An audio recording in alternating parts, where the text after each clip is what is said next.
siempre objetivos, siempre en el momento, siempre en la ruta hacia el futuro del país. Ruta 2021, la ruta hacia las elecciones. Gracias por continuar con nosotros. Bienvenidos a Ruta 2021. Yo soy Alejandro Sánchez y así arrancamos con la información electoral.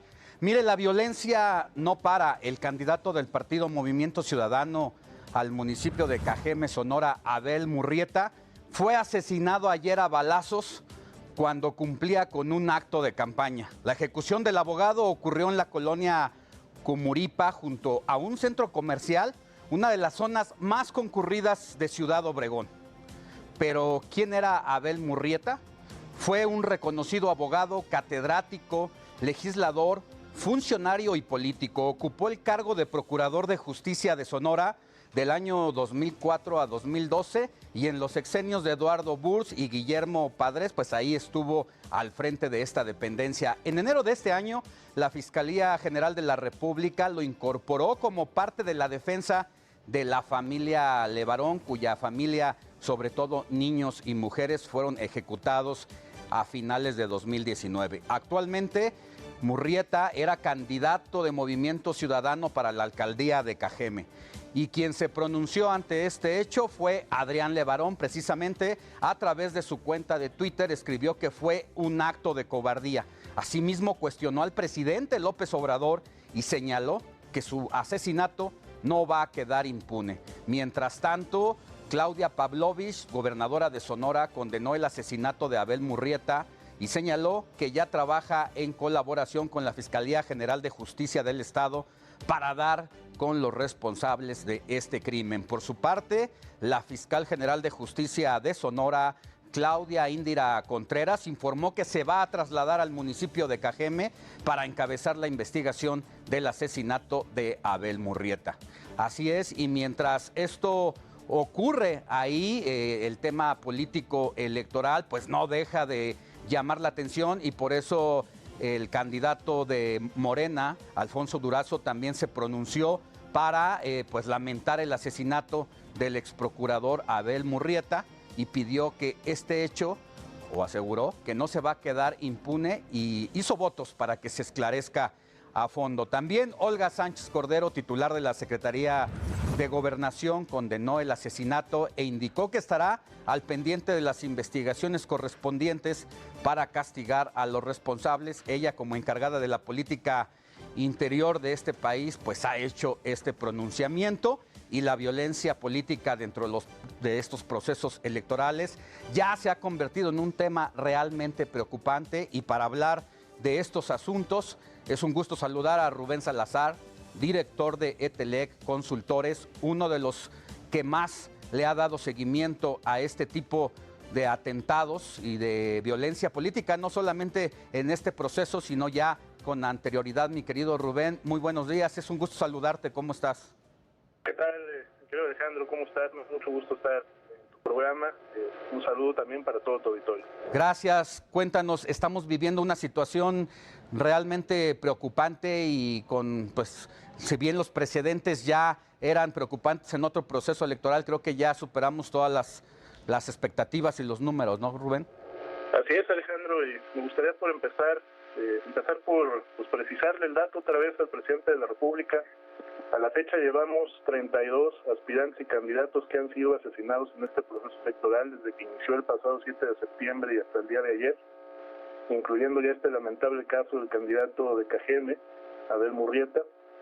Son 32 aspirantes, de los cuales 10 ya tenían un registro como candidatos ante sus partidos. Había otros 22 aspirantes a quienes ni siquiera se les permitió esa oportunidad, porque además lo que hemos nosotros identificado tanto en este proceso como en el de hace 3 años es que la estrategia de los agresores fue asesinarlos cuando no tenían un registro todavía ante sus partidos. Por 2 razones concretas: la legislación electoral no prevé medidas de seguridad para aspirantes ni precandidatos, solamente para candidatos registrados ante sus partidos. Y en segundo, porque los agresores saben perfectamente bien que cuando atentan contra un aspirante, la reacción de la autoridad es más tibia. Es como un homicidio común y corriente para ellos. Hoy el presidente pues así parece que lo está remarcando, ¿no? Cuando es un candidato con registro, pues las fiscalías, por cuestiones políticas más que de justicia, pues hacen como que sí, avanzan en la investigación, ¿no? Se preocupan un poco más por esos casos. Entonces sí me parece aberrante que el gobierno minimice la pérdida de vidas por esta razón que es aprovechada por los agresores, en donde también incluso esto te lo podría confirmar con algunas declaraciones lamentables de otros gobernadores como el de Veracruz, que él, por ejemplo, ante la realidad de estas cifras decía que en su estado no se podía hablar de candidatos amenazados porque todavía no estaban registrados como candidatos en sus partidos. Sí. Entonces, esta es lamentablemente, Alejandro, la realidad que estamos padeciendo en este proceso electoral como país.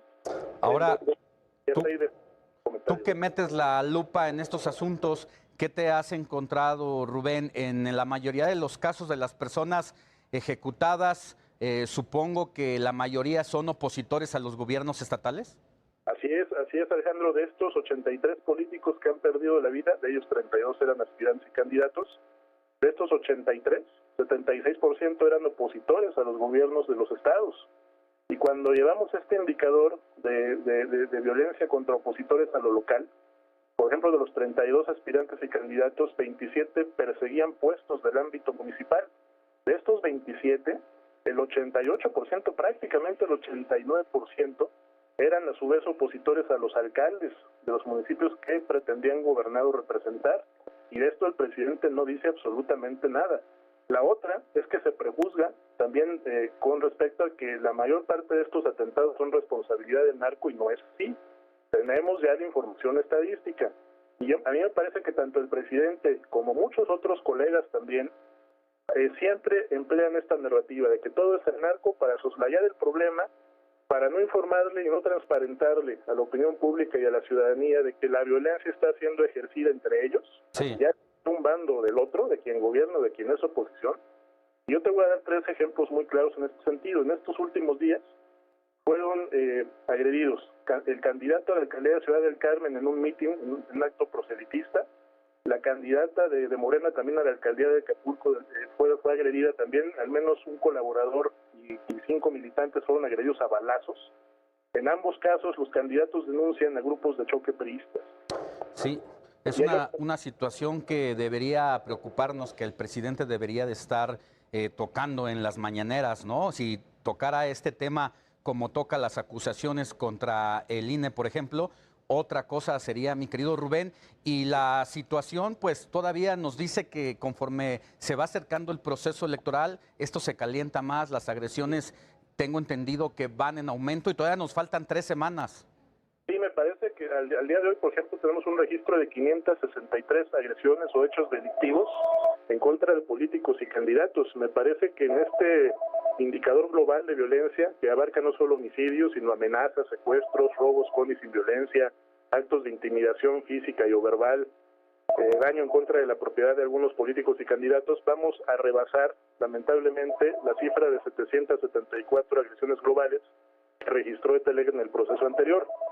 Sin embargo, sí pienso que la cifra de asesinatos ahí sí no vamos a rebajarla. Hace 3 años registramos 152 políticos asesinados, de ellos 48 eran aspirantes y candidatos. Sí. Actualmente tenemos 83 políticos, de los cuales 32 eran aspirantes y candidatos que han perdido la vida.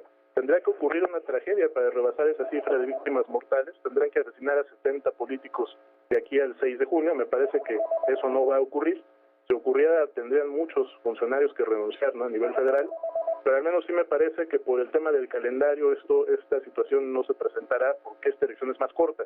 Concluye ya a finales de este mes. Hace 3 años las campañas tuvieron una duración mayor, un mes adicional, ¿no?, a lo que estamos viendo ahora. ¿Qué será, Rubén, que desde finales de los 80s, cuando se conformaba el Partido de la Revolución Democrática, el PRD, no habíamos visto tantos asesinatos políticos como lo estamos viendo en estos últimos procesos? Pues mira, esta elección ya con esta cifra, mi estimado Alejandro, de 83 políticos asesinados, ya sería la segunda más violenta en este rubro desde el año 2000. Estaremos solo por debajo de la elección del 2018, ¿no?, donde comentaba murieron 152 políticos. Sí yo te podría decir que a lo largo de los últimos 21 años, desde la elección del 2000, contando elecciones federales concurrentes y locales, han sido asesinados desde entonces a la fecha, hasta el día de ayer, 140 candidatos y aspirantes en 100 municipios distintos. De hecho, el caso de ayer fue el número 140 desde el año 2000. Sí. Es un tema que no, si bien no está generalizado en todo el país, se concentra sobre todo en algunas entidades del centro y sur, pues sí ha venido ocurriendo también en entidades que están pues por afrontar procesos de alternancia política, ¿no? En donde hay elecciones a gobernador, es en donde estadísticamente estamos viendo cómo estas cifras de violencia se están disparando. No solo en donde, digamos, en el proceso electoral se presume que habrá estos procesos de alternancia, como en el caso de Sonora. De hecho, yo en una entrevista en un diario nacional había ubicado a Sonora como los estados de más alto riesgo por esta misma situación. Ya. Hoy lo resaltó ese periódico, de hecho, rescató esa entrevista. Y el segundo disparador es en aquellos estados donde ya han tenido diversas alternancias a nivel estatal, como el caso de Veracruz. ¿Qué vemos a futuro? Nos preocupa el 2024, Alejandro, porque es muy probable que esos 15 estados que van a tener elección a gubernaturas vaya a haber alternancias. ¿Qué es lo que está provocando esto? Una mayor dispersión del poder, en donde los partidos que obtienen el mismo no están muy dispuestos a convivir de manera democrática con quien es su oposición, ¿no? Bien. Pues mi querido Rubén, vamos a seguirle dando seguimiento a tu trabajo porque pues has hecho lo que casi nadie, dar santo y seña específicamente de esto, y después hablemos de qué partido son los que más agresiones han sufrido, que también Movimiento Ciudadano, entiendo, anda por ahí en los primeros lugares. De hecho, al día de hoy, de estos 83 políticos, sí, el 50% pertenecían a los partidos de la alianza opositora del gobierno federal. Muy bien. Mi querido Rubén, que tengas muy buen día. Igualmente, mi estimado Alejandro, un fuerte abrazo. Hasta pronto. Y mire, pues hasta aquí, esto fue Ruta 2021. Mi nombre es Alejandro Sánchez y el próximo lunes le seguiré informando. Recuerde que usted y nosotros, mi compañera Sofía García y yo, tenemos una cita mañana sábado y domingo de 7 a 10 de la mañana por el Heraldo Radio 98.5 de FM en el área metropolitana y en las distintas frecuencias en todo el país, porque la noticia no descansa hasta el lunes. Ruta 2021. La ruta hacia las elecciones.